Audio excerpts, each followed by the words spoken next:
years of your life. Time is the most important ingredient in any financial freedom recipe. I want you to listen closely to me now. If you were to take 100 pesos a month and you were to invest that 100 pesos, if you could, so let's just assume you could, if you could invest that 100 pesos and you did so every single month for the next 40 years until you were essentially my age, old. They applauded for it, so that's old, right? If you could do that, and let's just say you could earn a 12% annual average rate of return. Right now, the market from a year ago went up 58%. For this year, it's up 20 some odd percent. So let's just say over all those years, you averaged 12%. You know that at the age of 63, you would have 1 million pesos. However, you decide you don't have 100 pesos a month to invest. You're going to wait just 10 years. What difference can 100 pesos a month, 1,200 pesos a year, let's say you wait till you're 33 years of age, what difference can 12,000 pesos really make for your future? If you started at 33 rather than at 23, how many pesos do you think you would have at the age of 63? You had 1 million when you started now. How many would you have if you started at 33? 300,000 pesos. Those 10 years cost you 700,000 pesos. And that's at 100 pesos a month, everybody. Did you hear that example? So you, at this age, are going to have to start to make decisions. You can look at 9,000 pesos as a lot. You can look at it as a little. But if you live your life by these following 3 laws, I promise you that one day you will look back and go, how did I ever accumulate this much money? The first law is to live below your means, but within your needs. The woman who was up there said that her mother always taught her to live within her means. No. In today's economy, I need you to live below your means, but within your needs. Just because you're bringing home 9,000 a month, if that's what you bring home, doesn't mean you spend 9,000. So how do you live below your means, but within your needs? Every single thing that you buy from this day on, I want you to ask yourself the question, is it a need or is it a want? If it is a want, I want you to walk away. If it is a need, gasoline in your car to get to work, food in a grocery store to feed you, not food in a restaurant, medicine, rent. If it's a need, you have to buy it. If it's a want, you're going to walk away.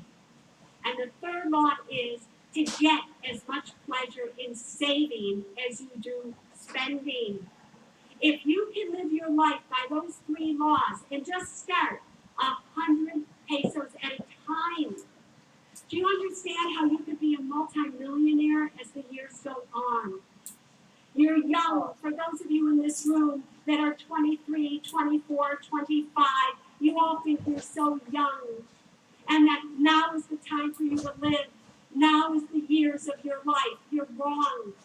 The years of your life are now when you're 60, 62, right, Gigi? Where are you, Gigi? Gigi just retired, right? Gigi and I are going to have a hell of a good time because we have the money to do so, right, Gigi? And when you're our age, you don't feel like you're 62. I still think I'm 25 and dress like it half the time. So these are the years that I ask you to work hard, to not take all these vacations, to not buy all these things, and not do all the stuff that impresses everybody. You only have one person you need to impress, and that is yourself. So how do you start? You start little by little. Save money. Never get yourself into credit card debt, and don't let your friends entice you to do stupid things with money. All right, yes. Hi, Susie. I'm Tim. I'm much like someone, basically everybody else. How old are you, Tim? 24. The adults in this room, are you loving that the kids are getting up and asking questions? Because do we all understand, even if you have a lot of money in this room, the kids are our future. And they don't really know who to go to. Who do you go to learn about money? Not too much outside of saving. That's all. You see? And so that's what has to change.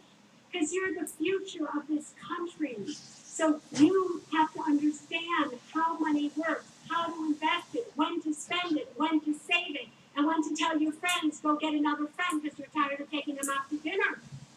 So what's your question, boyfriend? I'm a very practical person. I know that my parents give me way too much in allowance and all of these things.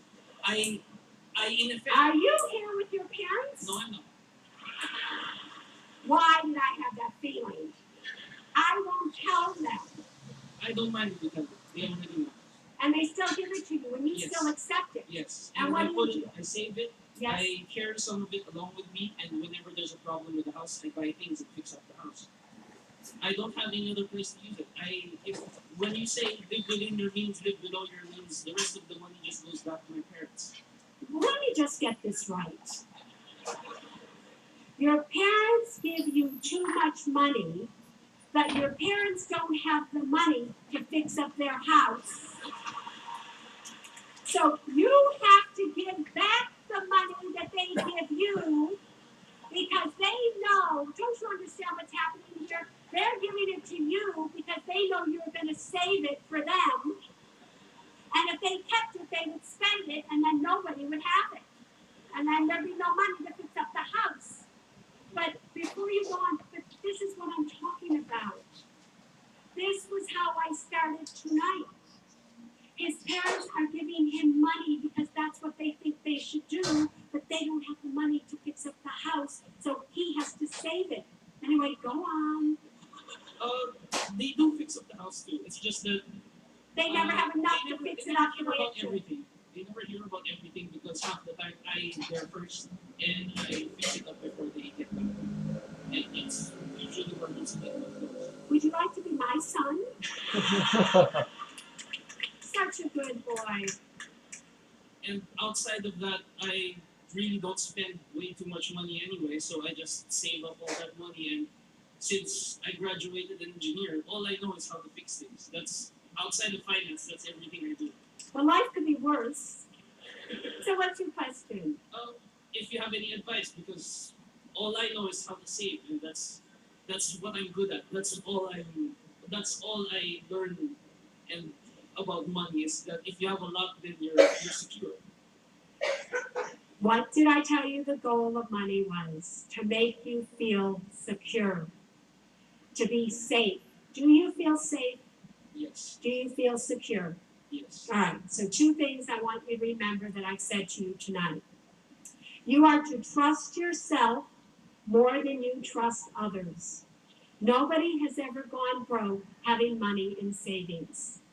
And when you are ready to invest that money, because you feel secure in making an investment with it, you will. Until then, don't. So you are to trust yourself more than you trust anyone. If you go and somebody hears that you have a lot of money in savings, you trust me. Chances are, if they are a financial advisor, they will say to you, why do you have it in savings? Let's put it in this. You can make 25% on it. Come on, let's try this insurance policy out. That's what they'll say to you. And you'll be tempted because you're such a good boy to say, okay, because you don't want to hurt this person's feelings. If it doesn't feel right to you, I am begging you not to do it. Number 2, you are never to talk yourself into trusting anyone. You either feel trust for somebody or you don't. And if somebody tells you to do something that you don't understand or it doesn't feel right or you just don't quite trust them, walk away. Continue to save your money, continue to learn how to invest it, and eventually, when you are ready, you'll buy a home that you can fix up yourself, and you'll do the things that most people do. But in the meantime, keep being exactly who you are. I think you have made God very proud. Thank you. One last question. Oh, there's an older, good-looking man there. All right. Yes, sir. Just to make matters clear, I'm not old. I just dye my hair white. I love you. Anyway, you'll be glad to hear that I have been following your advices ever since. Even before I heard of you, I have always told my children to live 2 notches below what we can afford. Yes. Okay? Now, my question is, I've got several friends whose children feel a sense of entitlement to the parents' money. How do you handle that? Well, just thank God they're not your own children. I am forgetful of that. Listen, it's very difficult when you have been giving your children more money in allowance than they need. You have been buying them everything possible to change that within the children as they get older. So the question has to be asked and answered. Why do the children feel entitled to their parents' money? What role did the parents play in letting them feel entitled to it? And if the parents want to change it, they need to change it now and show those kids it does not matter what they feel they're entitled to. They aren't going to get one more peso out of me, no matter what you think. It's going to take discipline. It's going to take respect for yourself or the parents, and it's going to have to come from the parents, and they're going to have to be willing to go through a very difficult time with their children as their adult children probably kick and scream on the floor like kids. Make sense? Thank you very much. All right. Listen to me now. It's really great to look into my little financial crystal ball and see the possibilities and the probabilities that await all of you that live in the Philippines. You have lived, your parents have lived, your grandparents have lived here for a very, very long time when nobody ever recognized you economically speaking. There was no reason for corporations to come here and invest in you because you weren't rated investment grade by the rating services. And really, nobody ever knew how great the Philippines could be and is other than you. The secret is about to get out. The secret of who you are and the opportunities here will now bring many, many people and companies here who will want your money. Abide by the rules that I gave you tonight. Understand that every single one of you should stand in the truth. Truth attracts money. Lies destroy it. Don't be afraid to stand in your truth with other people. If you don't have the money to give them, you have to tell them the truth. You have to get educated and know what to do with your money. Because again, what happens to your money directly affects the quality of your life, not my life or your insurance agent's life or any financial advisor's life. This is your time to seize the opportunity in front of you for this great country. And you cannot use excuses that I wasn't educated, I don't have time, I don't make enough money, I don't know what to do. Those are nothing more than excuses that will get you nowhere. When you feel that you can't, can you just think of me? Think of me when I didn't think I could, and look what happened and where I stand today. There's no reason why you can't stand in the position that every single one of you wants to stand in eventually. You just have to start now. I'm thrilled that you came here. I'm thrilled that you've all been open to my message. Now, my message is one of what to do with money. But more than what to do with money, my message is how to live your life. How to understand who you are is always more important than what you have. That you define who you are, your money will never define you. I ask you always to do what is right versus what is easy. I ask you to always never forget that the goal of money is to make you feel safe and secure and to make right choices in your life. If you don't have the money that you want in your life, every single one of you has to look within to see really why you are doing without. You can do this, people. I have faith in you. I know God has faith in you. And I know this country has faith in you. From the bottom of my heart, I thank you so much for coming tonight. May financial freedom bless each and every one of your doorsteps. And may God bless each and every one of you. Thank you so much.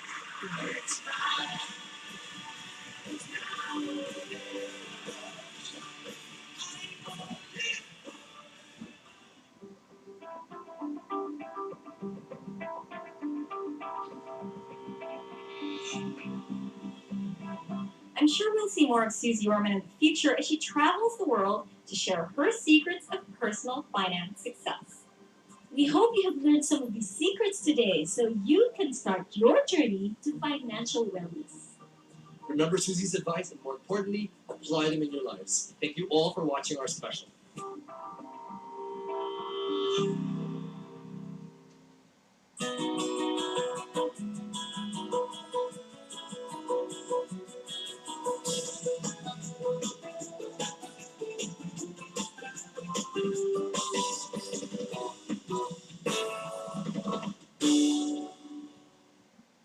This program was brought to you by DTI.